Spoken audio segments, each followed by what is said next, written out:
Bonjour à tous, c'est Ludo de la boutique internet ludiworld.com. Je suis heureux de vous retrouver aujourd'hui pour la nouvelle vidéo de mon dossier sur mon parcours, mon histoire avec Netrunner, un petit peu l'histoire de Netrunner, pour en arriver au final au bilan d'Android Netrunner. Donc c'est un dossier en plusieurs parties. Donc dans la précédente vidéo, on a vu un petit peu l'histoire de Netrunner, sa sortie, pourquoi j'aimais le jeu, quand il s'est arrêté, etc.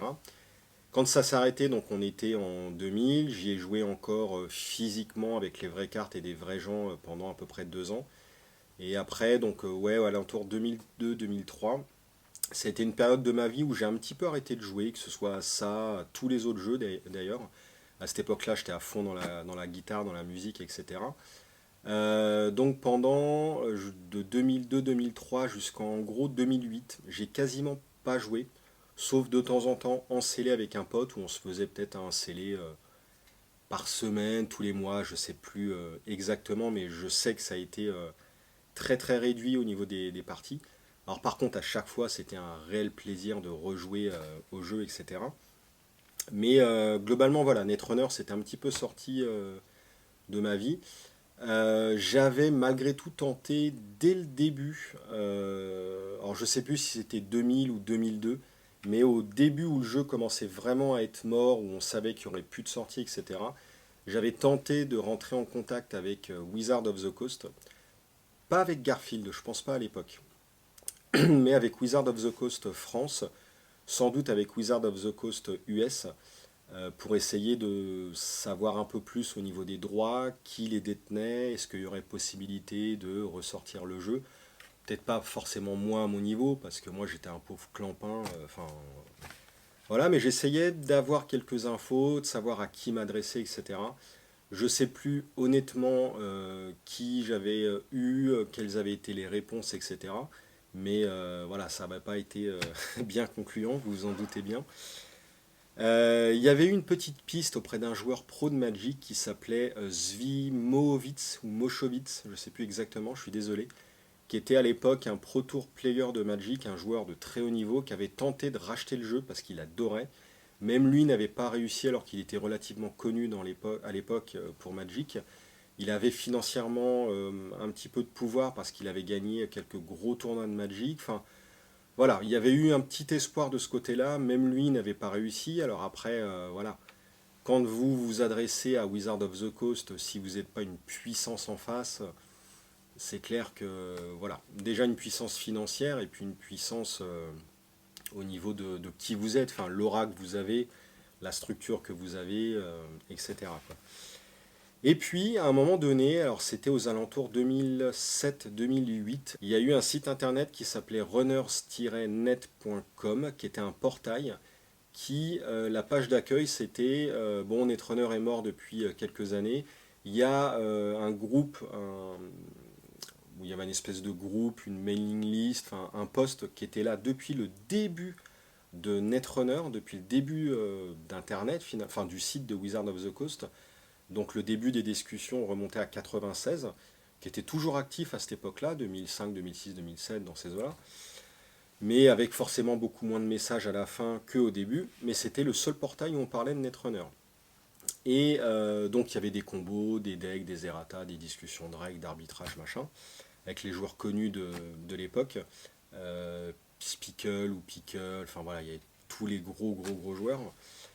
Et Runnersnet était un nouveau portail où le postulat c'était il n'y a pas d'endroit pour parler de Netrunner, bah Runnersnet va être le nouvel endroit où on pourra en parler. Il y avait une page qui recensait tous les liens actifs du jeu. Il y avait les articles de Neil Folguy, grand grand joueur de Netrunner qui avait beaucoup fait pour le jeu. Il y avait pas mal de liens, des decklists, des trucs comme ça. Puis il y avait un forum où, bah moi c'était mes premiers forums finalement, où je commençais à rentrer en contact avec des joueurs, notamment Fabian Fritzler, un Allemand avec qui je suis rentré en contact, on a sympathisé, il est venu chez moi quelques années après, etc. Donc on discutait stratégie, on commençait à designer des nouvelles cartes, voilà, on discutait quoi, les forums, en anglais et tout naturellement. Et puis il y avait une section du site où on pouvait jouer online. Donc à l'époque c'était sur Magic Workstation, qui doit toujours exister d'ailleurs. où il y avait un fan, un Italien, qui s'appelle, enfin son pseudo était Malavoc, je sais plus quel était son vrai nom, prénom, qui avait développé une adaptation de Netrunner pour jouer sur Magic Workstation. Et là, bah, de nouveau, ça faisait du coup des années que je jouais plus trop à Netrunner, que j'avais un peu zappé, etc. Et entre le fait de commencer à avoir une activité en ligne, d'avoir des joueurs avec qui discuter, on commençait à designer un peu des nouvelles cartes, etc.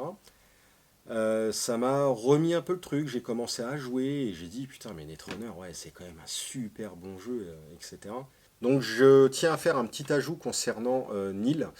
Je pourrais faire plein d'ajouts finalement dans cette partie de vidéo, parce qu'il y a beaucoup de choses que j'aurais pu oublier en recherchant après coup dans mes emails, etc. Enfin voilà, j'aurais pu faire un truc un peu mieux structuré. Mais bref, en tout cas, je voulais vraiment reparler de Neil, qui est un joueur, un excellent joueur, qui avait un blog, un site. Il faisait beaucoup d'articles à l'époque sur le jeu. Il avait créé deux extensions qui s'appelaient Rogue et Dangerous Allies. Je ne sais plus si les deux étaient dans ce cas-là. En tout cas, il y en avait une des deux qui avait été rachetée par Wizard of the Coast pour sortir ultérieurement dans le jeu. Donc très certainement après Silent Impact. Voilà, je ne sais pas laquelle. Moi, j'ai réussi à avoir Dangerous Alice via Fred. Donc voilà, j'ai toute l'extension sous format texte. C'était un truc incroyable. Je crois que c'est celle-ci qui avait été rachetée par Wizard, quasi certain. Et concernant l'extension Rogue, très peu de personnes l'avaient vue. Elle était encore en test. Et malheureusement, et c'est pour ça que je veux vraiment reparler de Neil, Neil malheureusement est décédé en 2010, donc l'extension n'était pas terminée. Malheureusement, Neil n'a même pas pu voir Android Netrunner, alors que c'était un mec comme moi, voilà, qui avait voué une bonne partie de sa vie au jeu. Donc un peu beaucoup les boules pour lui, voilà. Après coup, je sais plus exactement quand, mais c'était vraisemblablement après 2010. Du coup, je crois que c'était avant 2012 et après 2010 son décès, c'est sûr. Donc entre 2010 et 2011, j'ai été contacté par son frère ou son cousin, je ne sais plus bien, qui a priori Neil me connaissait, je ne sais pas, et il avait dit de me lui envoyer. Enfin, je ne sais pas ce qu'il avait laissé comme consigne, mais en tout cas, j'ai été contacté par cette personne où il m'a envoyé les fichiers de l'extension Rogue, des fichiers de travail, donc c'était vieux fichiers, fichiers texte, etc., avec des bribes d'extension, des fichiers de travail, etc., des versions bêta non équilibrées, etc. Donc, au-delà de Dangerous Alice, j'ai également le début de l'extension Rogue de Neil. Donc, je peux vous faire voir un petit peu, bon, enfin voilà, hein, c'est du texte, hein, vous voyez. Carte, Netwatch Picket, ça coûte 5, c'est une Ice Sentry, subroutine Give Runner a Crying Counter, vous faites 3 fois. Each Crying Counter reduces runner's link by 2. During each trace attempt, runner can remove a Crying Counter by taking an action to pay 2.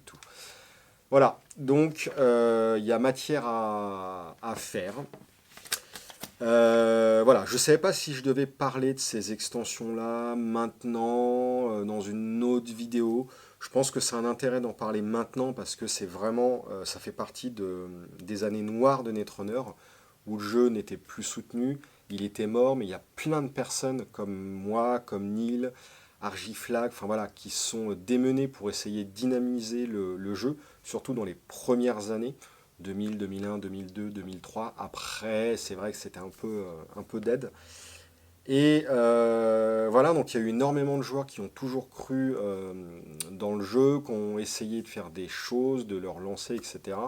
Et pour Neil en particulier, j'ai trouvé ça tellement triste qu'ils ne puissent pas voir un petit peu l'aboutissement de 10 ans de travail en gros, et voir Netrunner ressorti sous la houlette Android Netrunner. Je profite du coup de ce passage-là. Je me suis fait une petite liste pour remercier un petit peu toutes les personnes qui ont compté pour Netrunner et puis qui ont compté avant tout pour moi aussi, qui m'ont apporté soit des connaissances de jeu, des combos, des decks, des articles, des extensions. Enfin, c'est un travail de fou. Je ne sais pas si vous imaginez ce que c'est, mais voilà. Donc Neil, évidemment.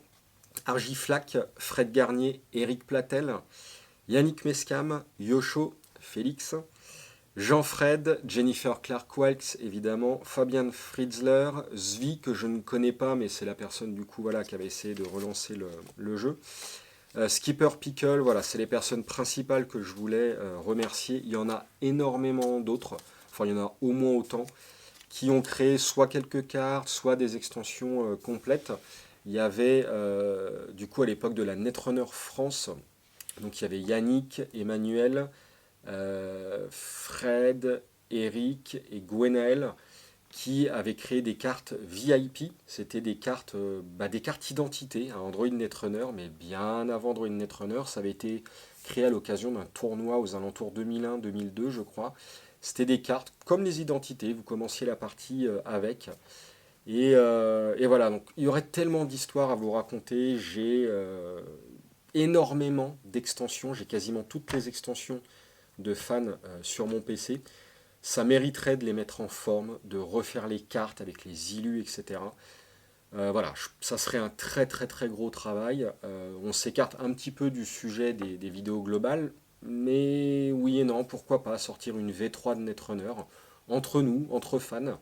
Je sais qu'il y a Nisei qui développe Android Netrunner, mais voilà, pourquoi pas. Je me dis qu'il y a un truc à faire, reprendre le premier Netrunner avec le vrai design, toutes les extensions qu'avaient fait les fans pour rendre hommage. Voilà. Si vous êtes intéressé par le concept, il faudrait du coup des graphistes pour pouvoir reprendre le design original, mais en le modifiant, en l'améliorant, en le modernisant éventuellement un petit peu. Puis après, il faudrait playtester. Il y a énormément de cartes, hein. Il doit y avoir plus de 1000 cartes à tester. Donc voilà, ça fait un très très très gros travail. Ensuite, je suis re-rentré en contact avec un joueur parisien qui s'appelle Emmanuel Estournet, qui était beaucoup plus âgé que moi à l'époque, enfin à l'époque, toujours maintenant, et qui déjà à l'époque, en tout cas à Ostelen en 99-2000, je l'avais vu une fois, hyper habillé, costard, un peu le cadre corpo, qui à l'époque avait designé pas mal d'extensions et qui au fur et à mesure des années, donc depuis 2000 jusqu'en 2006-2007, avait continué à peaufiner ses extensions. Et j'étais re-rentré avec lui, en contact avec lui à cette époque-là, où il avait vraiment amélioré ses extensions. Et puis il est venu sur le forum, on a commencé à discuter de ses extensions, il y avait Malavoc, il y avait plusieurs joueurs d'un petit peu partout, je pourrais plus vous dire combien on était, qui y avait, etc. On commençait à rebosser un petit peu sur les extensions.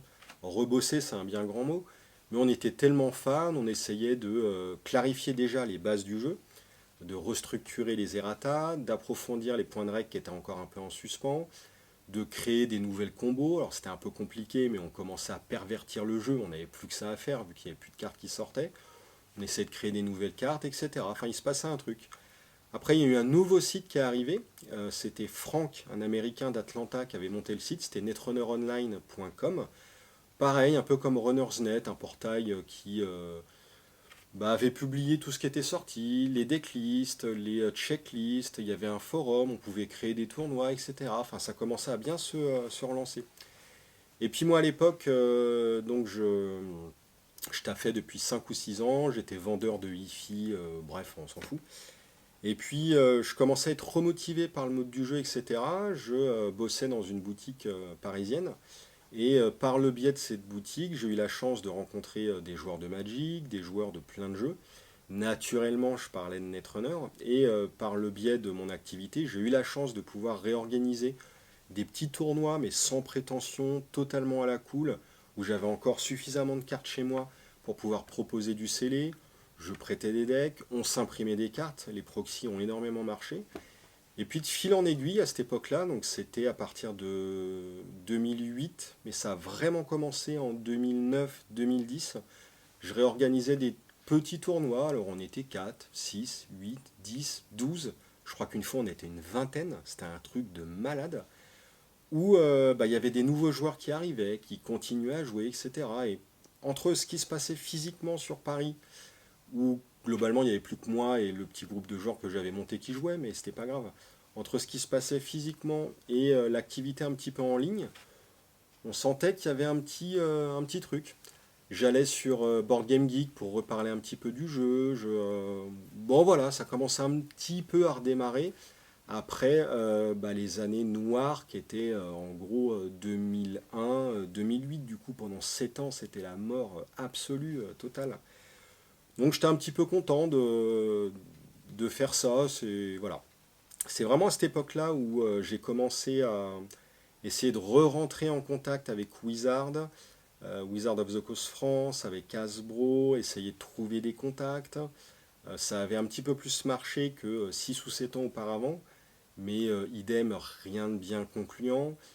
Moi, j'avais aucun pouvoir, aucune aura, enfin, j'avais rien, donc bon, je pouvais pas faire grand-chose. Je sais plus si à cette époque-là, j'étais rentré en contact avec Richard Garfield. Il se peut que oui, mais j'ai plus trop de traces de ça.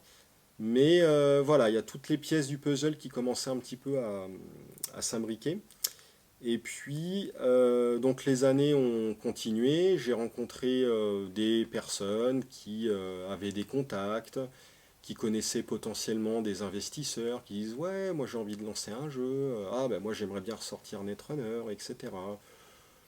Bref, Emmanuel Estournay qui avait créé quand même 6 extensions, on avait 600 nouvelles cartes, on continuait à les peaufiner, à les travailler. Il y avait un petit groupe de joueurs qui était vraiment actif, on discutait tous les jours. Enfin, on sentait qu'il y avait un truc qui se passait. Il y avait déjà tout simplement les peintures que je voulais vous faire voir. Les fameuses peintures originales que j'avais achetées. Du coup, ça c'est la peinture de Debbie Hughes. Alors, j'ai fait une petite erreur. À l'arrière de la peinture de Debbie Hughes, voilà.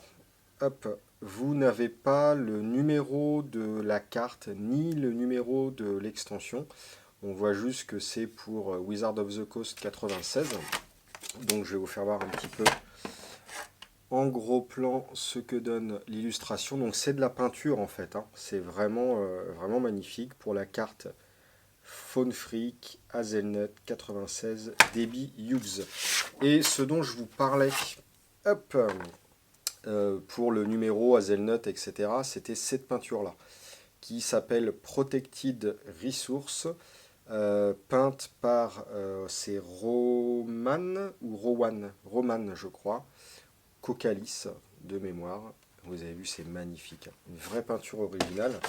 Et c'est sur celle-ci où, voilà, il y avait indiqué Card Art numéro 3820, extension Hazelnut, carte Protected Resource. Voilà, c'était un node, donc un plan, carte numéro 21, et c'était une rare. Et donc c'est grâce à cette codification-là que j'ai pu discuter avec Jen, qui m'avait donné le texte de cette carte-là, et du coup de cette carte-là également. Donc ça c'était pour faire le lien en fait avec la précédente vidéo où je vous disais que j'avais acheté des illustrations. Mais en même temps, ça s'intègre bien avec cette vidéo où je vais vous faire voir.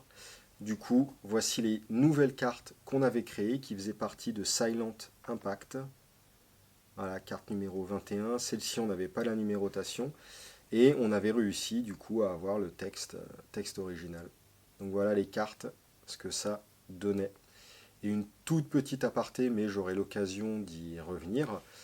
Cette carte-là a été reprise telle qu'elle dans Android Netrunner.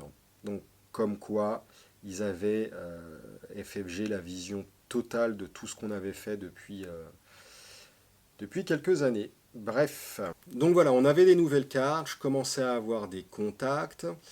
Il y a un moment donné, je suis rentré en contact avec Richard Garfield, je ne sais plus exactement comment, je crois que c'était via Facebook, via son mail, enfin, je ne sais plus. Où je sais qu'il devait aller à Cannes en février 2011. Et on s'est donné rendez-vous à son hôtel pour le rencontrer. Je voulais discuter de Netrunner avec lui, je voulais le voir, je voulais des dédicaces. J'avais prévu d'organiser en avril, c'était quand exactement? Le 30 avril et le 1er mai 2011, le championnat du monde de Netrunner. Championnat du monde, c'était un bien grand mot, hein. Mais ça faisait très longtemps qu'il n'y avait pas eu de gros tournois. Moi, depuis 2008-2009, comme je viens de vous l'expliquer, j'avais réussi à organiser quelques petits tournois. Et puis, il y avait du monde, il y en avait eu un, je vous dis, à plus d'une vingtaine de joueurs, donc c'était encourageant. J'étais motivé, donc j'avais dit à Richard Garfield, bon, bah, je viens de voir à Garfield, à Cannes. Il sortait à cette époque-là King of Tokyo, donc il venait en France, à Cannes, pour présenter avec Yellow King of Tokyo. J'ai pris le train, je suis descendu à Cannes, j'ai fait l'aller-retour dans la journée. J'ai même pas été au festival, hein, j'ai fait l'aller et retour. Et je rencontre Garfield, là ça a été mais hallucinant total. J'ai publié sur la chaîne l'interview que j'ai fait de lui à l'époque. J'ai joué à Netrunner avec lui, ça a été mon rêve, mais je ne pouvais même pas imaginer. J'étais dans un rêve, mais vraiment. Il m'a offert des prototypes du jeu, on a joué, j'ai eu l'interview. Peu de temps auparavant, je lui avais envoyé les 6 extensions d'Emmanuel Estournay, il les avait trouvées cool, je lui racontais ce qu'on faisait, il savait ce qu'on faisait. Il a dit ouais, je trouve que ce que vous faites c'est cool, s'il y a des joueurs qui doivent avoir une accréditation de ma part pour essayer de maintenir le jeu en vie, bah, ça serait à vous que je la donnerais. Enfin, de toute façon, on était les seuls, donc c'était pas dur. Mais comme il appréciait a priori ce qu'on faisait, ouais, ok les gars, allez-y, moi vous avez mon feu vert et tout. Donc déjà avoir l'approbation du père de Netrunner, Richard Garfield, enfin c'était cool. Je lui avais amené plein de cartes, il me les avait dédicacées. Un petit ajout dans ma vidéo, juste pour reparler un petit peu de l'histoire de Cannes. Alors quand je vous disais que c'était une journée de malade, donc déjà le fait d'avoir fait l'aller-retour dans la journée, Cannes, etc., vous verrez mon billet de train, c'est un truc que j'ai gardé, vous voyez. Donc je rencontre Garfield, il me donne des prototypes originaux de Netrunner, je joue avec lui, je fais une interview où il me dit qu'il peut essayer de récupérer le jeu. Je sais pas déjà, enfin voilà, si vous pouvez imaginer l'état dans lequel j'étais. Ensuite, je quitte l'hôtel de Garfield, je devais attendre le train 1 heure ou 2, bref, j'étais au bord de la plage de Cannes, super endroit, je fume des clopes, etc. Je reprends le train, je m'installe tranquillement, et puis là, je vois quelqu'un arriver, une fille, une femme, puis qui s'installe à côté de moi, bon, elle lit un livre, machin, le train démarre, etc. Et puis à un moment donné, bon, je cogitais sur tout ce que je venais de vivre dans la matinée, et puis je ressors une boîte de deck où j'avais mes cartes que m'avait dédicacé Garfield. Et je regarde mes cartes. Et là, et je vous jure, c'est une histoire vraie. Enfin, c'est mais improbable, vraiment improbable. Et là, j'entends à côté, oh, Netrunner. Je fais what? Je me tourne, je regarde la fille qui était assise à côté de moi depuis le début du voyage. On avait démarré depuis une demi-heure, 3/4 d'heure, j'en sais rien. Et là, on se regarde. Je lui dis de quoi? Vous connaissez Netrunner? Et il me dit mais oui, j'ai joué au jeu, j'adore. Je suis l'ex-compagne du patron du magazine Black Ops. Je fais what the fuck, je vous jure que c'est vrai. Et cette fille-là, elle s'appelle Fanny, c'est elle qui avait signé une interview de Garfield dans le Black Ops numéro 1, je crois, qui est une interview que j'ai lue, mais des dizaines et des dizaines de fois. Une interview que j'adore dans un magazine que j'adore, j'en ai parlé dans la précédente vidéo, c'est un des magazines qui m'a fait plonger dans Netrunner. Et cette fille-là est assise à côté de moi dans le train retour de Cannes où je rencontre Garfield. Et c'est ce qu'elle me dit, elle me dit mais quelle était la probabilité qu'on se rencontre ce jour-là, qu'on soit assis ensemble, que je sorte des cartes, mais c'était improbable. Et du coup, elle me raconte comment s'est passée l'interview de Garfield à Vancouver dans le magazine. Et on a discuté de Netrunner, je venais de lui raconter ce que je venais de vivre. Un truc de fou furieux. Je lui raconte un petit peu ce que je fais dans la vie, ce que j'essaye de faire pour Netrunner depuis quelques temps, ce que j'ai été faire à Cannes avec les dédicaces, le championnat du monde à venir, etc. Un truc de fou furieux. Et du coup, on sort des decks et on joue sur les petites tablettes du train là, qui s'abattent qui s'abaissent des sièges. On a joué à Netrunner dans le train. Le voyage retour durait 3 heures, 3 heures et quart. On n'a pas vu le temps passer. On a joué, on a discuté, etc. J'ai revu cette fille-là après coup chez moi. Elle m'avait acheté des cartes Netrunner, mais un truc de fou furieux. Et c'est une journée voilà, qui restera gravée dans ma mémoire à jamais, parce que Garfield met derrière l'histoire improbable de ma rencontre avec Fanny, quoi. Donc voilà, j'y ai repensé après coup, il fallait vraiment que je tourne cette séquence-là quelques jours après pour pouvoir l'intégrer dans cette vidéo parce que ça fait vraiment partie de toute la période 2000, 2002-2010, des années noires, où bah, finalement il s'est passé vraiment des trucs cool et voilà, donc je voulais vraiment vous en parler. On peut reprendre le cours de la vidéo maintenant. J'avais organisé mon championnat du monde, je vous mettrai aussi des vidéos voilà, qui étaient initialement publiées sur une autre chaîne YouTube, mais je vais tout rebalancer sur LudiWorld.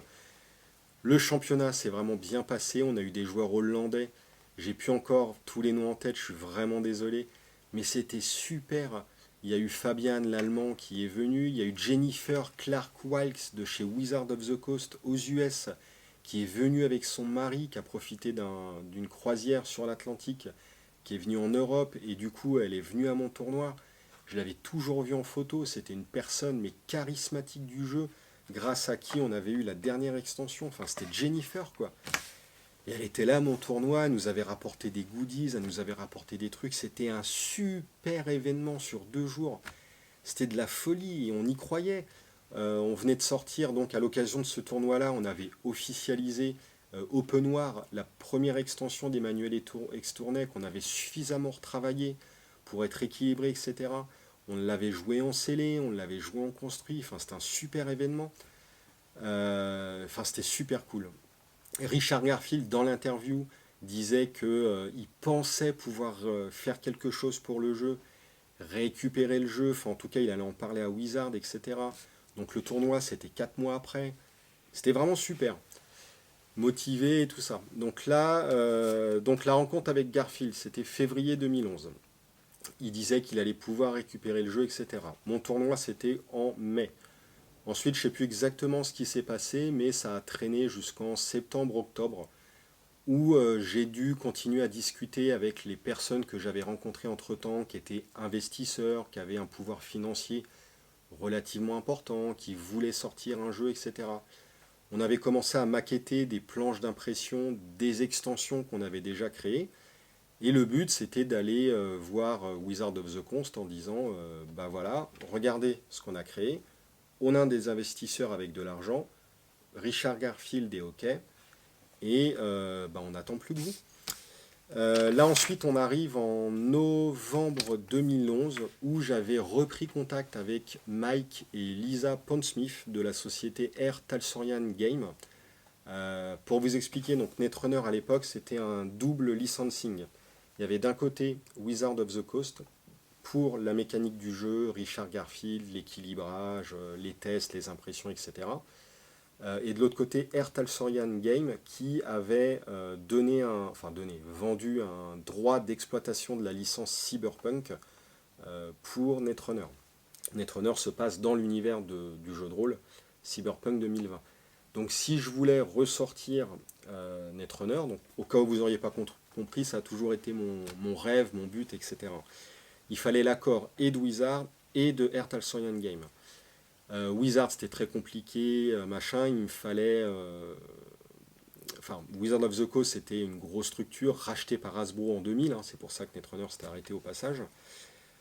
Donc il me fallait tous les accords de tous les intervenants mineurs avant pour que je puisse aller voir ensuite Wizard of the Coast en disant voilà, tout le monde est OK, il manque plus que vous. Mike et Lisa Pondsmith m'ont écouté, je leur ai fait voir l'interview de Garfield. Je leur ai dit que Garfield était OK, je leur ai exposé mon projet, je leur ai montré les nouvelles cartes, etc. Eux, ils étaient OK pour filer le droit d'exploitation de la licence, enfin filer ou vendre, hein. Après, là, ils commençaient à rentrer dans des discussions où moi, à mon niveau, j'avais pas d'argent, j'avais pas de structure, j'avais rien. Enfin, on était en novembre 2011. J'ai retrouvé trace des échanges à cette époque-là où je leur disais que j'avais prévu de monter normalement un magasin, une structure dans les mois à venir. Donc LudiWorld date d'avril 2012. On est en novembre 2011. Donc LudiWorld, ça faisait déjà quelques mois que je commençais à y penser. Et à la base, LudiWorld, ça avait été créé pour essayer de relancer pour Netrunner, justement. À la base, hein. Après, voilà, vendre des jeux, etc., c'était toujours le kiff. Mais bon. Donc vis-à-vis de Earth Arthurian Game, j'avais pas de structure, c'était pas encore monté, j'avais pas d'argent, enfin bref, si j'essaye de dézoomer la situation, de me mettre à l'extérieur et de me mettre à leur place, ils ont affaire à un clodo, le mec il sait pas ce qu'il veut. Donc voilà, ils ont affaire à un mec comme moi, pas d'argent, il sait pas ce qu'il veut, il n'y a pas de structure, il connaît rien dans le milieu et je reconnais que oui, c'était le cas. Donc je sentais que la discussion, ils n'étaient pas fermés, ils étaient plutôt pour, mais ils voulaient s'adresser à des vraies personnes. Ce que j'ai appris après coup, je vous en reparlerai, mais ce que j'ai appris après coup, c'est que comme j'avais contacté Garfield et que j'avais contacté Earth Arthurian Game, ce que j'ai appris, c'est que Mike Pondsmith et Richard Garfield s'étaient parlé et s'étaient rencontrés. Ils avaient discuté du projet, ils étaient OK, mais ils attendaient justement des retours de mon côté, une vraie structure, le côté financier, etc., pour avoir toutes les cartes en main et aller voir Wizard of the Coast en disant, bon, il y a un truc à faire, il manque plus que vous. Donc là, on était en novembre, décembre 2011. Moi, la personne que je connaissais avec les investisseurs, etc., ils étaient toujours chauds, mais alors je ne sais plus exactement comment que ça s'est passé, mais bref, ça commençait à patiner. Il y a un moment donné où, alors je ne sais plus si Kickstarter, le financement participatif, etc., était déjà créé. En tout cas, il y a de fortes chances que moi, je ne connaissais pas, ou pas sous la forme où c'est actuellement. Mais je crois que The Spoils, qui était mort depuis 2009, l'éditeur qui avait racheté le jeu avait fait une sorte de Kickstarter, mais totalement à l'arrache sur le site officiel en disant, vous nous envoyez un mail, vous précommandez le jeu, on va le ressortir, on ne sait pas quand, on utilisera votre argent pour le ressortir. Moi j'ai dit, bah tiens, pourquoi je ne ferais pas ça pour Netrunner? J'ai pas d'argent, mais bah justement, on verra. Donc je vais sur Board Game Geek, sur lequel j'étais déjà présent depuis 2008, donc depuis 3 ans, pour dire ouais, je fais des tournois, on crée des cartes, blablabla. Sur Runnersnet, sur Netrunner Online, c'était vraiment les 3 grosses plateformes Netrunner en gros, en disant voilà, on a 600 nouvelles cartes, il y a une ouverture côté licence, Richard Garfield est OK, on a bien rebossé le jeu, on est à peu près prêt à le ressortir. Est-ce que vous seriez prêt à nous soutenir si on ressortait le jeu, pas à collectionner, dans une boîte avec toutes les cartes? Et je profitais de ce post BGG pour poser des questions. Est-ce qu'on doit garder les illustrations? Alors moi, j'avais pas cette notion-là à l'époque. Les notions de droit, d'autorisation. Bien sûr qu'on n'aurait pas pu récupérer les illustrations, ou en tout cas qu'une infime partie. Enfin, voilà, bon, je posais quand même la question. Est-ce qu'on garde le jeu graphiquement tel qu'il est? Est-ce qu'on le retravaille? Est-ce qu'on fait une édition spéciale avec un nouveau logo sur les cartes? Est-ce qu'on fait des foils pour dire voilà, il y a une version alpha des cartes, le premier Netrunner, et la nouvelle extension? Enfin voilà, je voulais savoir si on différenciait les nouvelles cartes des premières pour pas faire perdre de valeur aux premières cartes et avoir un peu comme Magic, bord noir, bord blanc, etc. Je demandais s'il fallait fournir les cartes en x1, x3 dans la boîte, ou... enfin voilà. Je posais plein de questions. Je faisais une mini-étude de marché pour savoir qui serait intéressé. Je demandais aux gens de me donner leur mail. Donc je commençais à avoir un petit listing. Je l'ai pu honnêtement, enfin je crois pas. Où je crois qu'il y avait une centaine de joueurs. Donc moi je dis putain c'est cool, ça va le faire. Les gens me donnaient leur fourchette de prix, combien ils voudraient dépenser dans cette boîte, etc. Et ce poste-là date du 3 décembre 2011. Et suite à mon poste, je ne sais pas si vous connaissez Board Game Geek, qui est un site de jeux de plateau, jeux de cartes américains, sans doute le site le plus connu. Sur la gauche de ce site-là, il y a les hotness. C'est les jeux les plus chauds du moment. Et plus un jeu est commenté dans le forum, et plus déjà il apparaît dans cette liste, et plus il est commenté, et plus il monte. Netrunner est arrivé en liste des jeux, les hotness, sur BGG. Un truc de fou furieux, grâce à mon poste.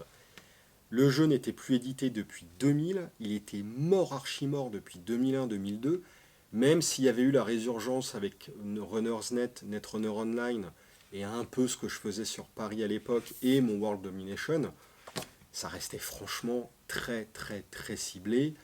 Ça concernait 50 joueurs dans le monde à tout casser. Ouais, encore.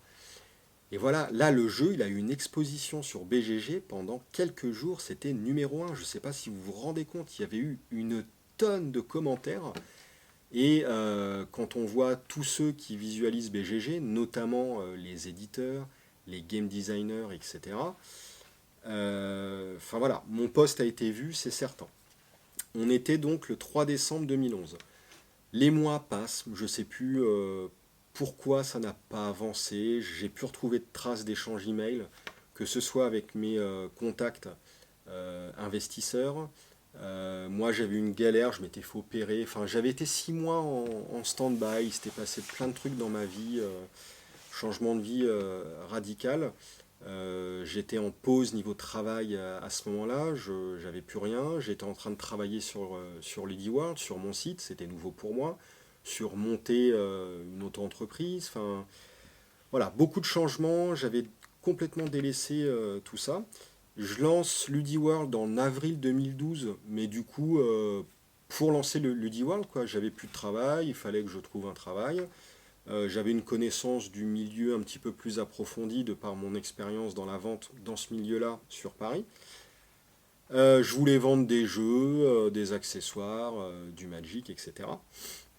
Je lance LudiWorld en avril 2012. Et comme quoi, je pense que, enfin, à l'époque, je pensais que c'était le destin. Donc on est en avril 2012. Arrive le 10 mai 2012 où j'ai un pote, le fameux Fred, qui en 99, non, en 2000, en novembre 2000, dans le championnat de France, m'avait échangé ma dernière carte Netrunner pour compléter ma collecte. Hop, attendez, je me mets au milieu. Donc le fameux Fred avec qui j'avais noué d'amitié, gardé contact depuis toutes ces années, grand joueur de Netrunner.